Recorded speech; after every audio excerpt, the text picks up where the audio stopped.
guys. Hello. We're back. Yeah. Another one. Strike Safe Episode 2. Episode 2. Again, I hope it's not too many. There's a crying child outside. It's not a child. It's not a child. It's not a child. It's a woman. It's a woman. I can say this because, well, I don't know if they're, so I've been, like, obsessed with this YouTuber. Uh-huh. And have been doing nothing but watching his videos for the past 3 days. Over and over. And just watching all the videos. And so that right there freaked me out. Well, I have some good news. Yeah.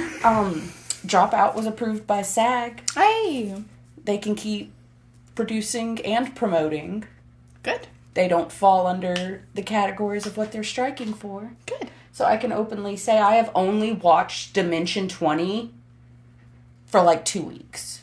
There's some stuff going on with that pops up on my Twitter all the time. Critical Role, I think, is what you're thinking of. Mm-mm. No? No, there was some...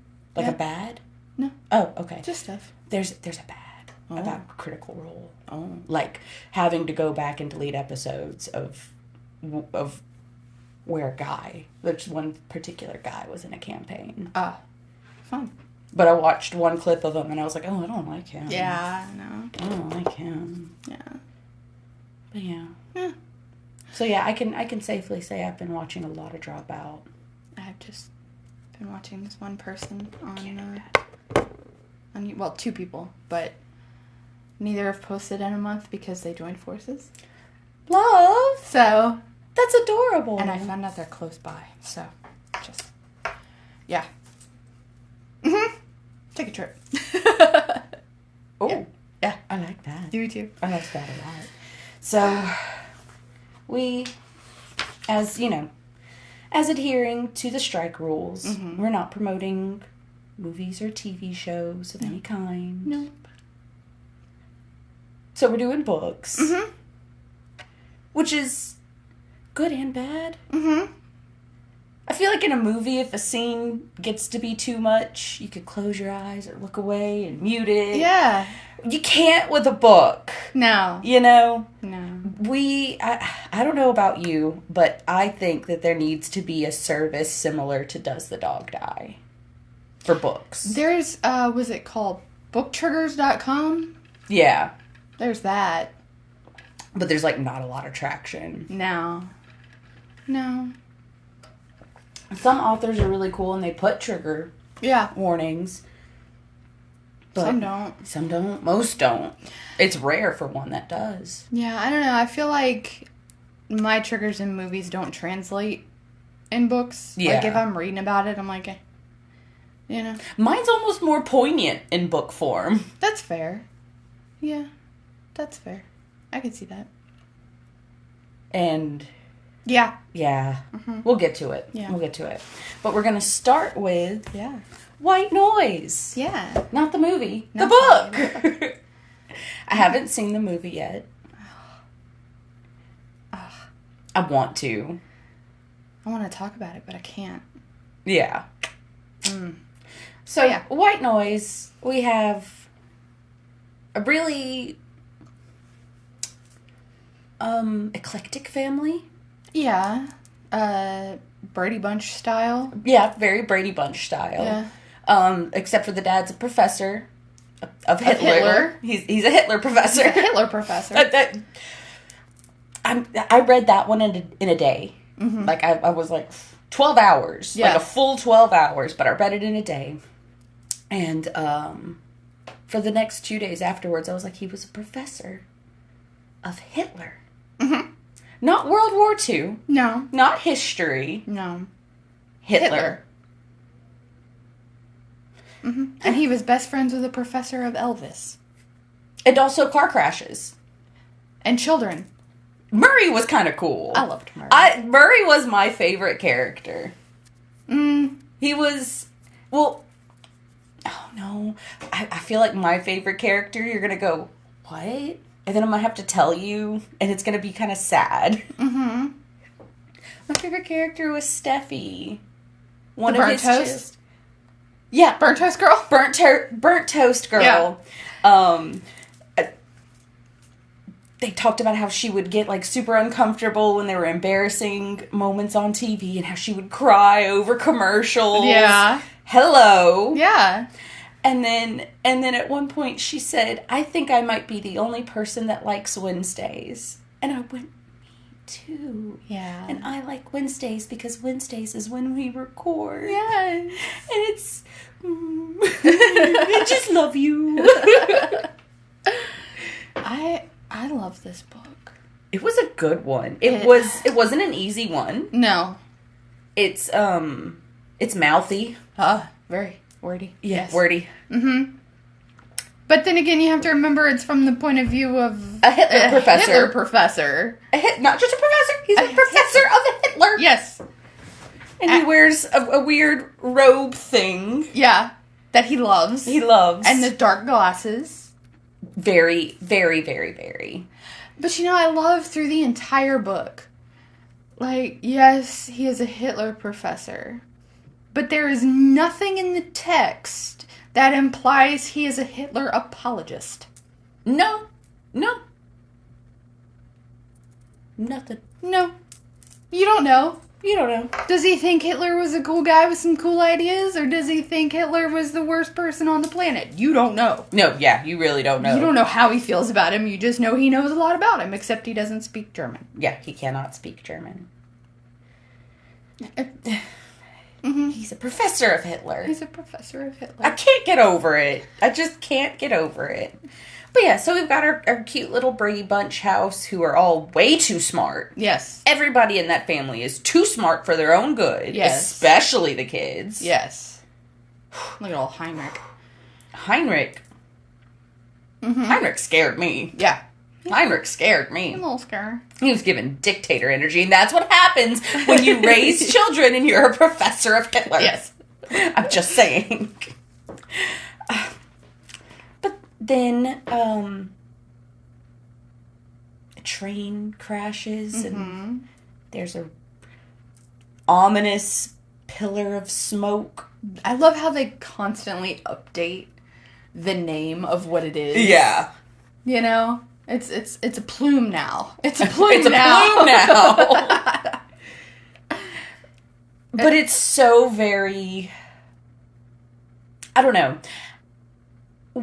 Living in Louisiana, we're kind of experts about having to evacuate at the drop of a hat, you know? Like. And shelter in place. Uh-huh. And it was giving very much that. Yeah, it was. Except none of them were good at evacuating. No. Why didn't he have gas backed up? You're a rich professor of Hitler. With a station wagon. Yeah. You didn't have an extra couple cans of gas in your garage? Not even for the lawnmower? No. Yeah. No, he wouldn't. Because, and I quote, nothing bad will happen to us. Look, we live in a nice neighborhood in a nice house. Bad things happen to people who live in trailers and are poor. Yes. Yeah. And he said that, and I went, eat shit. Yeah. Oh, I can't wait. Oh, I can't wait. Ooh. This whole book I had sometime around midnight stuck in my head. Yeah. From the airborne toxic event.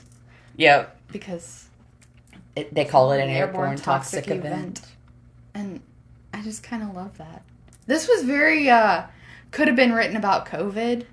Yeah, could have been written about what happened in Ohio earlier this year. Yes. It could. Yeah. It's scary. Yeah. And it has a couple of insane twists. Yeah. Mr. Gray. Yeah, like you find out the wife's been taking some pill. Dialar. And one of the smart-ass kids who knows too much for her own damn good. Yeah. Finds the bottle and then starts researching, calling pharmacists and doctors all over town. Mm-hmm. No one knows what it is. And it's not until towards the end of the book you find out she signed up for some kind of medical testing in the National Enquirer. Yeah. I love the articles that they read through the National Enquirer. Oh, yeah, they're good. Yeah. They're good. I know. It makes me miss National Enquirer, honestly. But, she's doing these, she's taking this pill that's never been tested. Mm-mm. She's the human guinea pig. Mm-hmm. To cure her fear of death. Yeah. And in exchange has to sleep with the benefactor. Yeah. What was it, Tuesdays and Thursdays? Yeah. Mr. Gray. Not yeah. I love how Mr. Gray is a culmination of people and then Mr. Gray the singular person. Yeah. One of my favorite, I have two favorite lines from this book. Yeah. And one of them is repeated often, and it is, that is not the point of Babette. Yeah. You know? We tell each other everything. You know, you keep secrets. That is not the point of Babette. Yeah. You know? Or where he's like, Babette wouldn't say these things. Yeah. You know? And then, of course, my absolute favorite line from that book is, I am tentatively scheduled to die. So, I've got to say, at the heart, I feel like this book is a conversation about fearing death. Yes. Existential crisis. Yes. Yes. I cannot relate. Really? Oh, excuse me. I'm not afraid of it. When I first was diagnosed with anxiety disorder at 9, it was, in my mind, just the fear of death. Yeah. It took 4 years, and little tics developed because of it. Yeah. But it was more of the existential, like, I don't want to die, but the only way to avoid it is dying. Yeah. Yeah.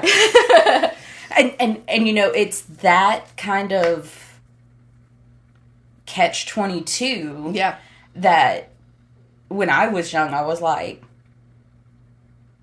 but it all dies. Yeah. Everything yeah. dies. And so I made it a point to learn as much about death as I could. Mm-hmm. And I don't know.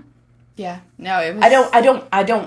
I'm not welcoming it. No. I don't want it to happen. Yeah. But I don't fear what will happen when I do. Yeah. And see, I don't fear it happening. I was raised in a Catholic church. And that's all about fear. Yeah. And then... Sorry. You go to heaven, right? Yeah. And my big fear surrounding that was, what if I get bored? Yeah. What if things are perfect all the time? What if I get bored? Yeah. I mean, it goes on for eternity. I've read every book. I've watched everything there is. What if I get bored? And nobody can seem to answer that. Yeah. So yeah, existential crisis book scares the crap out of me. And see, for me, I was just like, so you die. Yeah. If you die, you die. Yeah, okay. Yeah.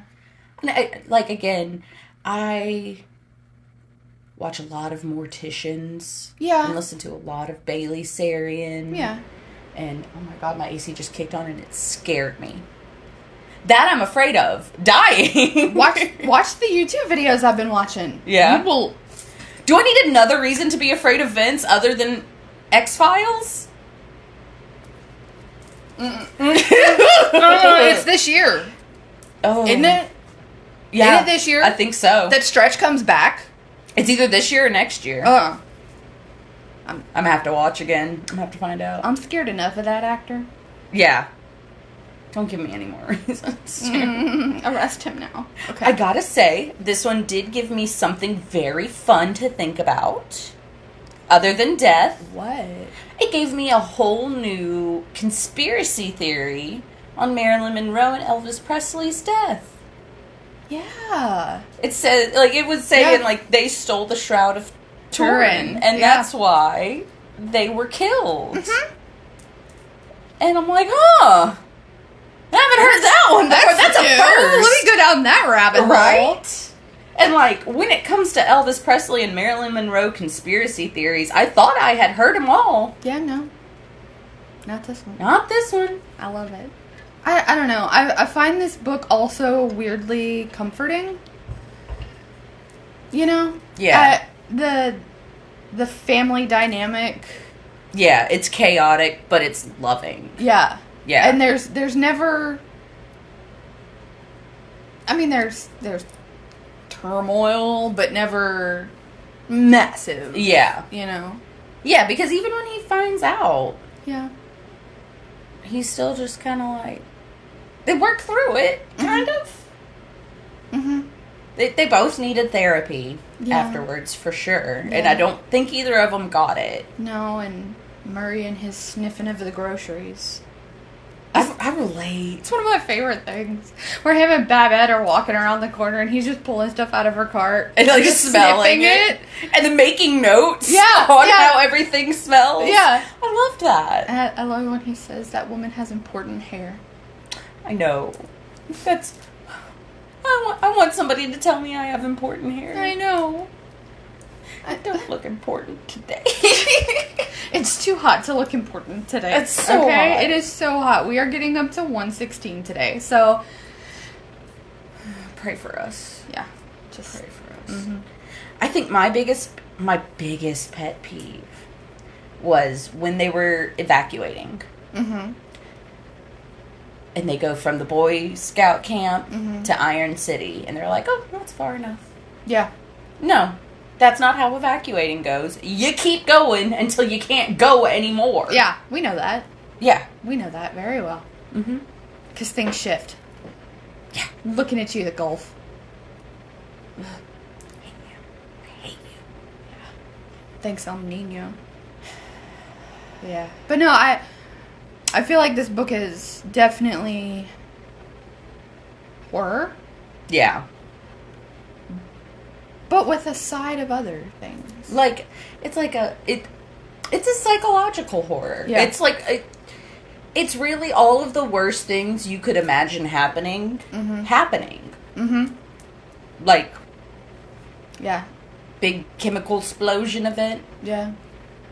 Your wife sleeping with somebody. She's not happy. No. I love The poor Wilder. Yeah. I'm scared. I love the dialogue between Jack and Baba, though. Yeah. You know, it's so realistic, Yeah. I guess. Yeah. You know, would you let me tell this story? You know, where he's trying to ask questions and she's like, let me tell my version of it. Yeah. Stop. Hold all questions until the end. Yeah. I liked that after they both confessed that they have a Huge secret. and a huge fear of death. Yeah. And how, you know, they've always had the conversation of which one of us is going to die first. Mm-hmm. And then it kind of being like, well, I'm a little closer than I was before. And then I'm actually a little bit closer than you are. Yeah. And how every day after that, it was, how do you feel today? Yeah. How are you doing? You okay? I love that. How are you feeling? Daily little check-ins. Yeah. Passing Again, in the hallway. Yeah. You know? Again, still think they probably should have done therapy. Yeah. Just because, like, I feel like therapy would probably help them overcome this crippling fear more than Dylar? and sleeping with a guy in a Hawaiian shirt and Yeah. Budweiser shorts in a seedy motel in Germantown. Who eats Dylar like it's Pez. Yeah. You know? If it worked, why you taking so many? Right? Like, chill on the Dylar. You Yeah. Dylar addict, you? Yeah. I don't know. I'd try Dylar. Yeah? Yeah, except for the whole, like, hailing bullets reaction. And see, I don't think I would, because it was definitely affecting her memory. Yeah. And I don't have much of that to spare. Yeah, that's fair. I do like when he catches her taking one, and she's like, it was a lifesaver. He goes, quick, what flavor? Yeah, cherry. Damn. And then she's like, I put it in my mouth and swallowed it. And he's like, without the necessary sucking of a lifesaver? He's like, no, there's no way you put a lifesaver in your mouth, didn't suck on it once, and swallowed it. There's no way. No, Yeah. that doesn't make sense to me.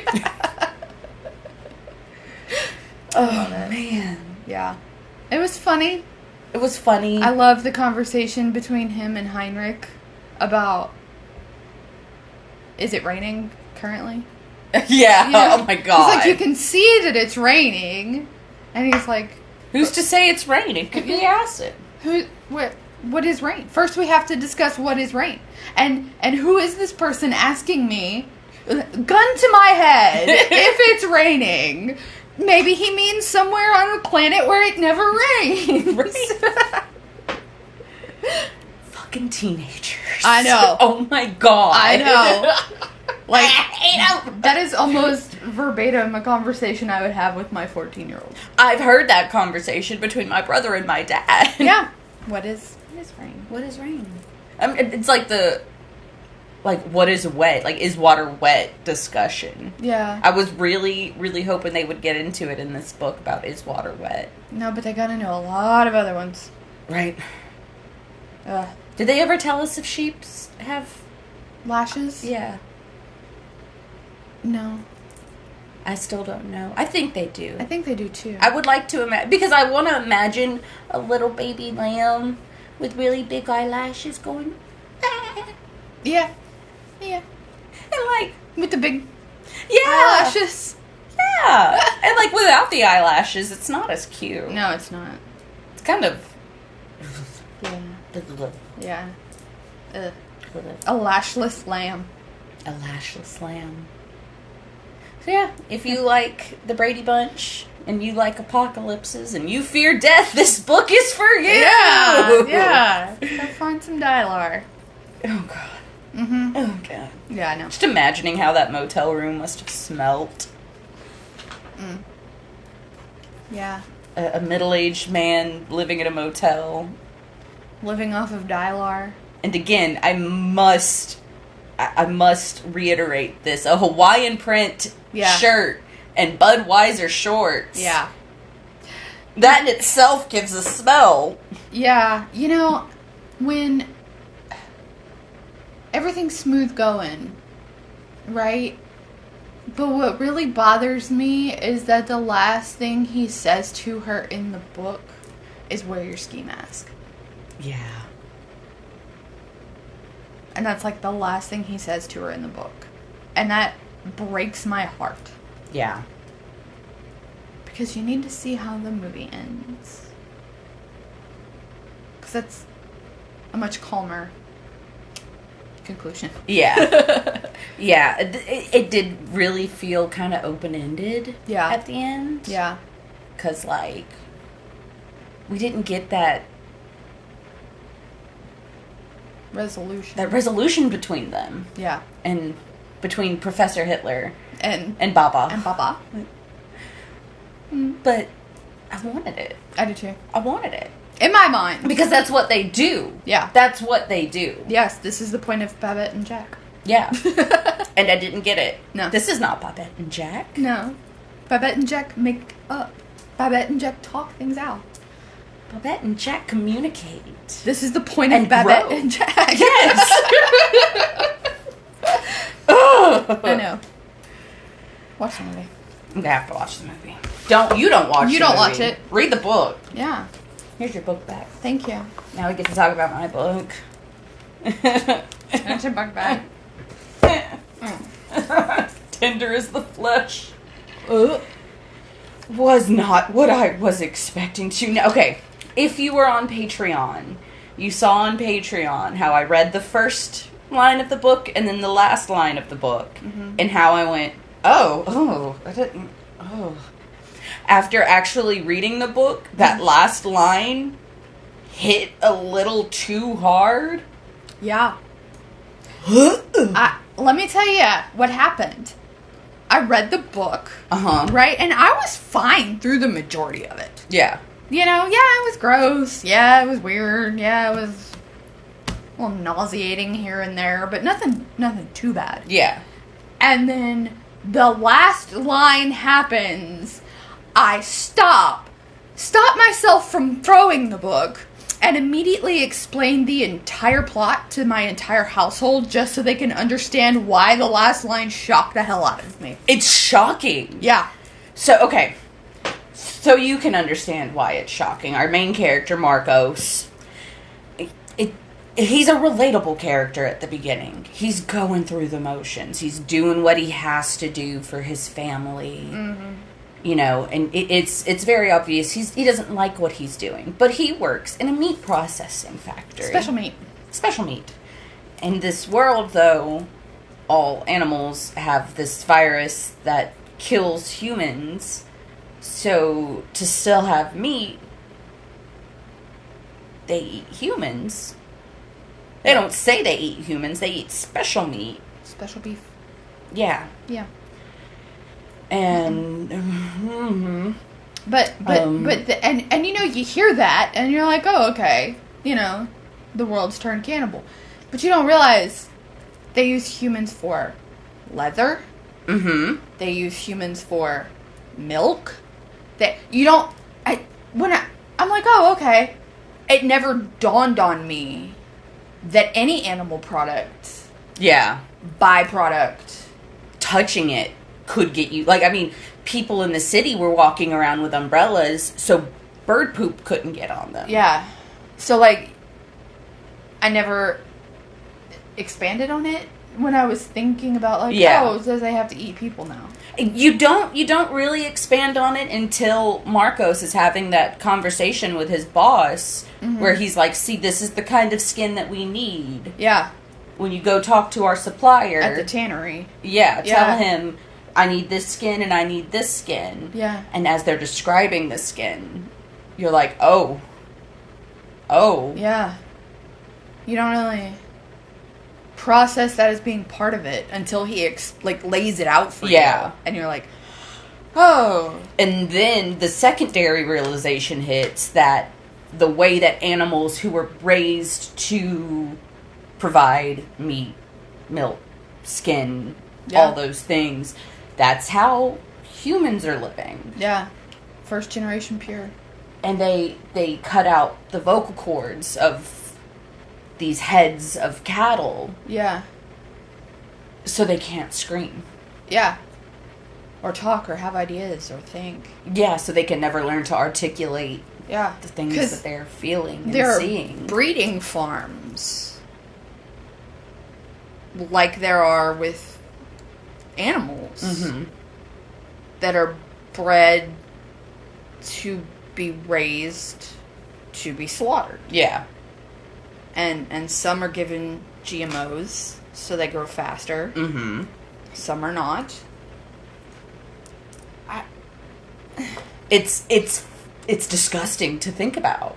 They have their own feed. Yeah, and it's not just like a local thing. This is worldwide. Yeah. Worldwide. And at the end they talk about how, like, oh, India finally legalized shipping their heads overseas, so now the price of special meat's about to go really down. Yeah. And they're like, oh, but, like, what about the quality of it? Yeah. Yeah. Like, but they're talking about people. Yeah. They're talking about people. Yeah.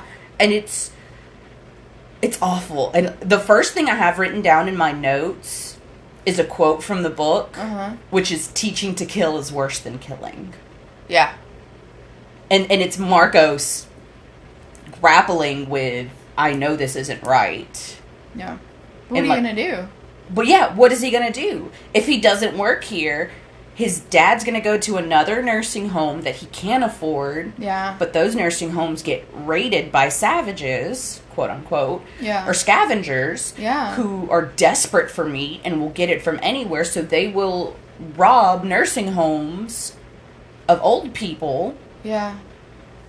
And they have this, like, whole thing where you have to, when your person dies in the hospital or in an old folks home, you have to stay with the body.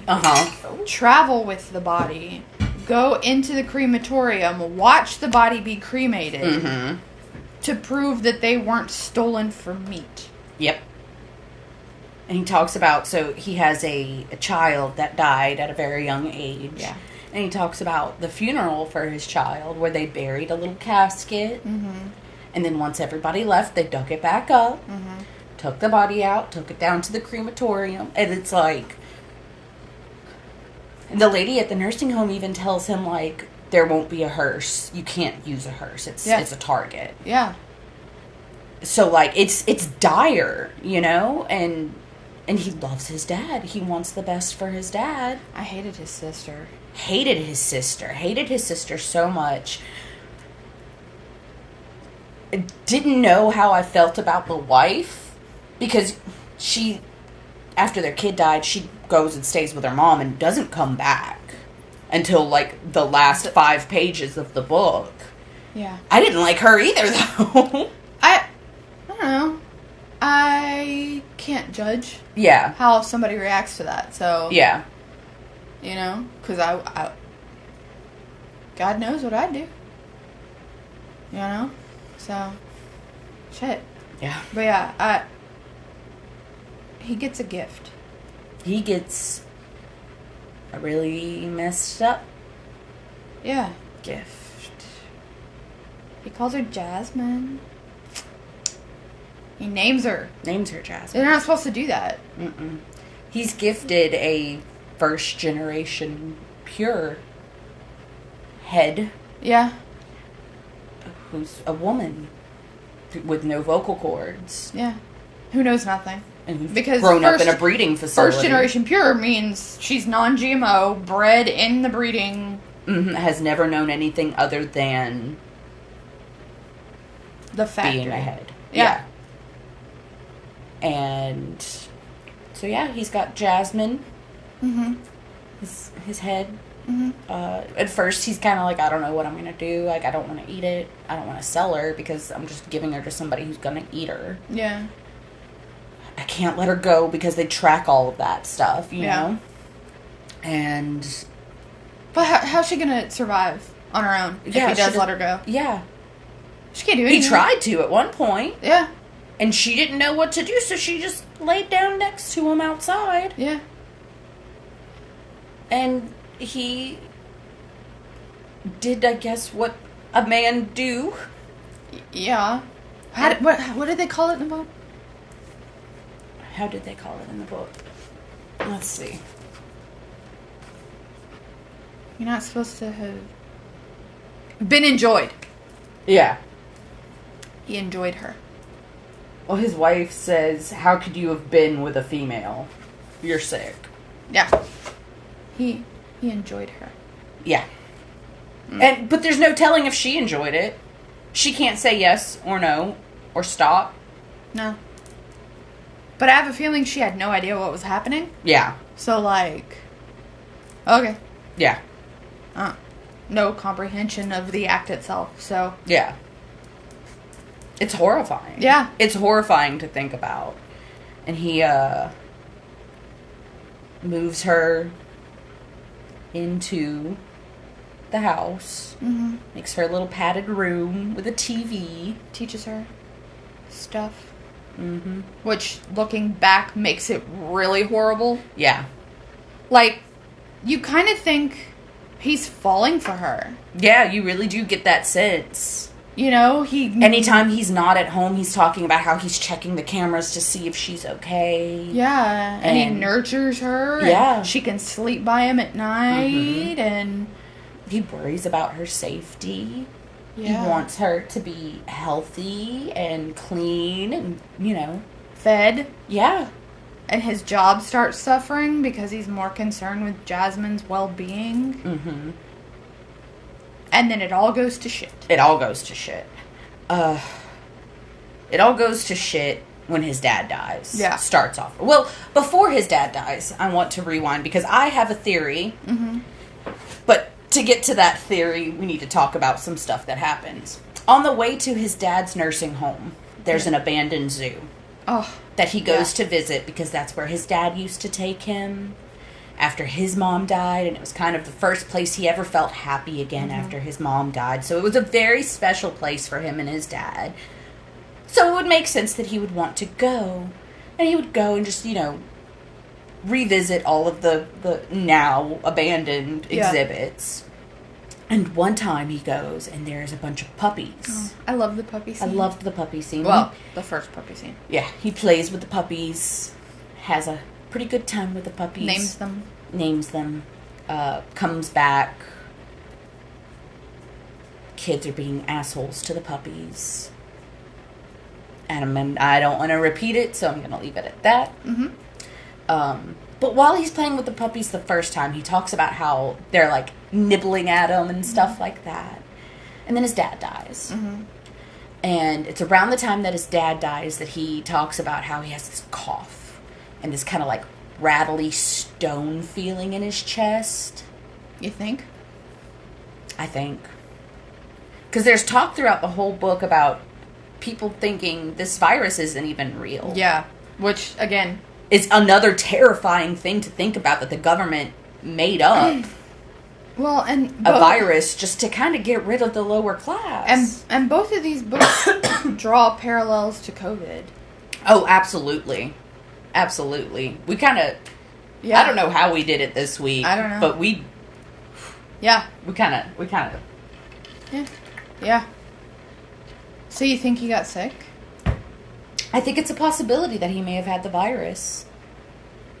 It's never, super expanded upon, other than he talks about coughing a few times and having trouble catching his breath. Yeah. It could have been he was having an anxiety attack.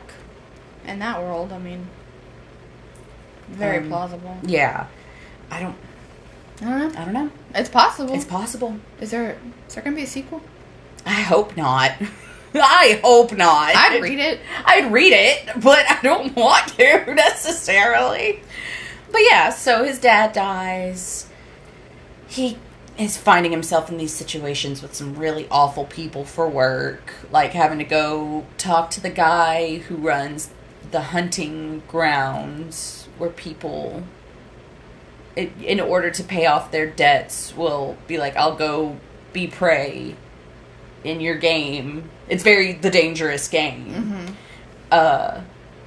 For this many days, and, if he survives at the end of it, his debt's paid off. If he dies, all of these rich people are going to sit around and eat you. Yeah. Like, I had, an hour left? When they... Yeah. Yeah. And then... Yep. Our main guy who doesn't eat meat ate his fingers. Yeah. It was delicious, though, apparently. Apparently, yeah. He was definitely pressured into it. Yeah. His awful ass sister was trying to, like, oh, can you cut me a deal on a person? We're trying to get a house person, like a person to have in this little shed. Little tiny fridge that I've made. And then when he goes to his dad's wake, there's, like, a whole arm. Yeah. And a leg being eaten. And he steps into the kitchen and sees the person in the little fridge. Yeah. Alive, mind you. Alive. Talking about death by 1,000 cuts. Yeah.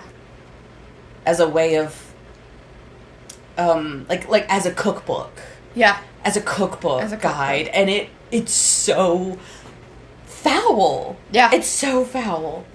But then he goes home. And Jasmine's giving birth. Yeah. It's time. And he has to call his wife, who's a nurse, to come help. And wife comes and is like, oh my god, it's a baby. What the fuck? Why is she in the house? Why don't you have this out in the barn? Why have it? You enjoyed her? Oh my god. Yeah, and then he's like, my baby.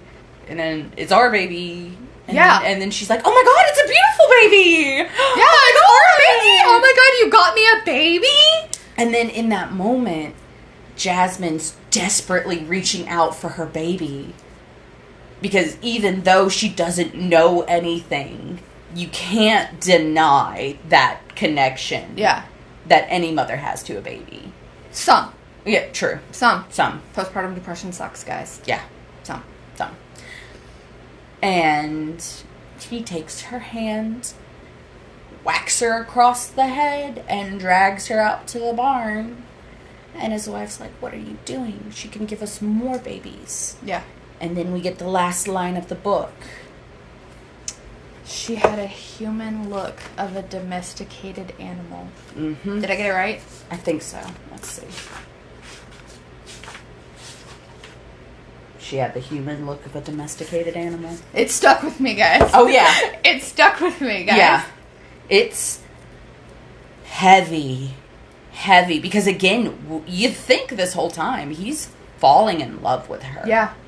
And then he drags her out by the hair to slaughter her. Because at the end of the day, she's still just a domesticated animal. Yeah. I was shocked. Shocked. I was, like, yelling at my family by the end of the, like, when I got to the end of the book, telling them what he had done. I curled up in the fetal position for a little bit and was just like, oh, God. Oh, God. It was... I'm also reading, like, as an in-between book, I'm reading A Million Little Pieces. Yeah. Which is apparently labeled as misery porn. But so I put that book down, and I'm ready to go to bed, and I grab A Million Little Pieces, and I sit on my bed, and I go, I don't think I can do this right now, and put it down. No, I don't blame you. Yeah. This is like... I hope they never make it a movie. I hope they never make it a movie, because I don't want to see the things that I saw in my head while I was reading this. I'd watch it. I probably would too, but again, I wouldn't be happy about it. Yeah. This is a heavy one. Yeah. I was not expecting that book to do those things. Not at all. And I wasn't completely grossed out until, like, the last 2 chapters. Yeah. Where it just kind of ramped up. All at once. They went to the laboratory. Oh, that was it for me. Yeah. The laboratory until the end of the book. I was reading like And see, for me, it was the hunting grounds. I know specifically the part you're talking about. Yeah. Mm-hmm. Mm-hmm. So they can eat it too? Uh-huh. Yeah. Yeah, mine was the laboratory. Yeah. From that till the end of the book, which is, like I said, maybe 2 chapters. Yeah. This book is every chapter... You go, no, a little bit harder. Yeah. A little bit harder, and then those, like, last 4 or 5 chapters, you're like, no, get it away. Yeah. They can stop. Emergency eye wash station, please. Yes. So, I want to talk about something related. This is going to sound so nerdy. In Far Cry Primal. Yes. Have you played? I've armchair played. Okay. So you remember the tribe of people that would eat human meat and how they would talk about skullfire. Yeah. I did research into it because I was like, sounds like he's talking about a migraine. Yeah. Sounds like dude just got a migraine. Just put him down in the cave for an hour or 2. Yeah. He'll be okay. But no, skullfire was a migraine. And they were cracking open their skulls to kind of try to relieve that pressure. Been there. Amen. And I was doing reading and found out that a diet of nothing but human meat can cause serious damage to the brain. Like, legitimately. Like, there's something about it will, like, poisons your bloodstream and then, like, gets in your brain and, like... It makes me wonder how far they got.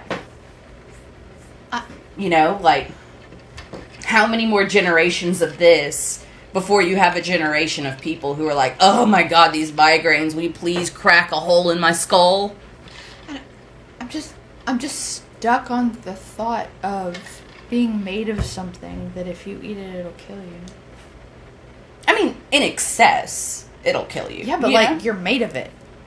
You see what I'm saying? Yeah, but I mean... Like, you're made of it. And you're also 70% water, but if you, like...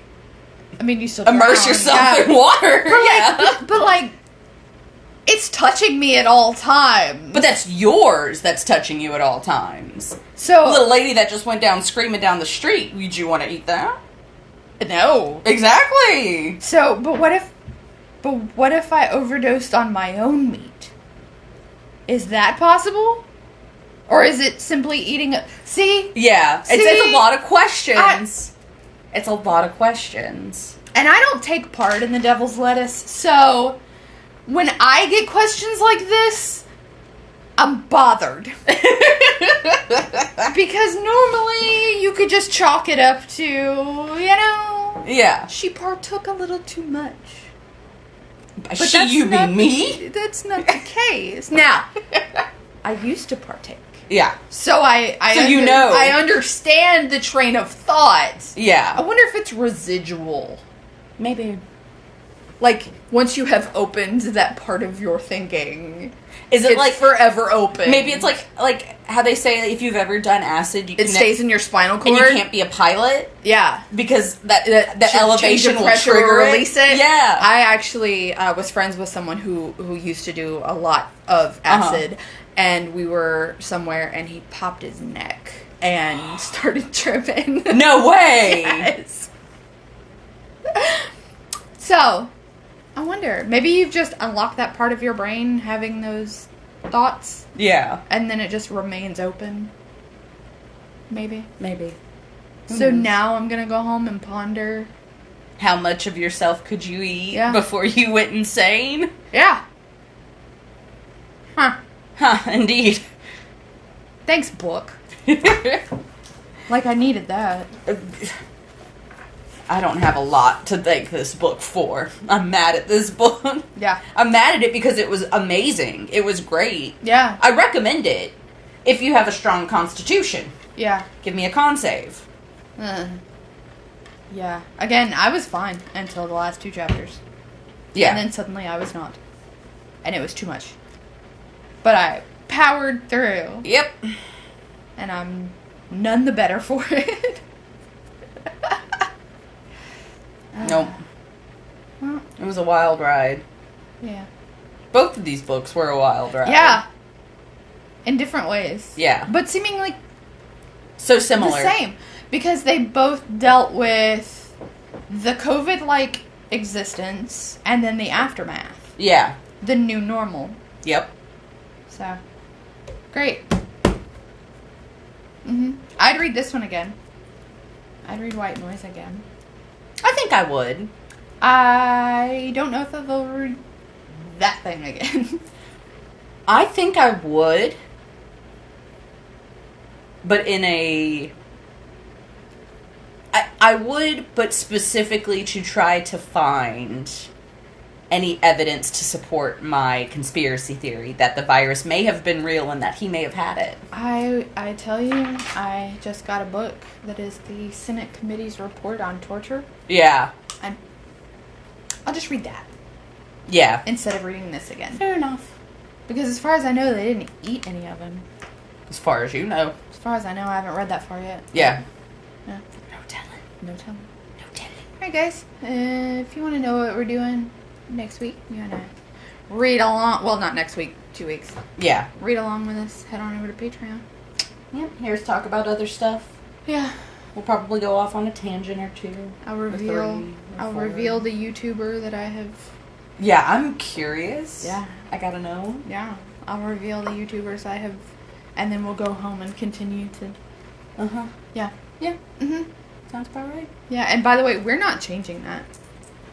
It's the Twitter logo, and it will remain the Twitter logo. Oh, yeah, because it's not Twitter anymore. I ain't doing it. I ain't doing it. Oh, it is Twitter. And it will stay Twitter. Okay? So find me on Twitter. Oh, but you can also find me on Blue Sky. Yes. Yeah. I'll probably put it in the... That's not a bad idea, actually. I'm on Blue Sky. You could find me on Blue Sky. You could find me under the bridge of your local... haberdashery. Local culvert. I'll only let you cross if you answer my riddles 3 times. You're not a billy goat. Oh, I need a nap. All right, guys. Bye. Bye.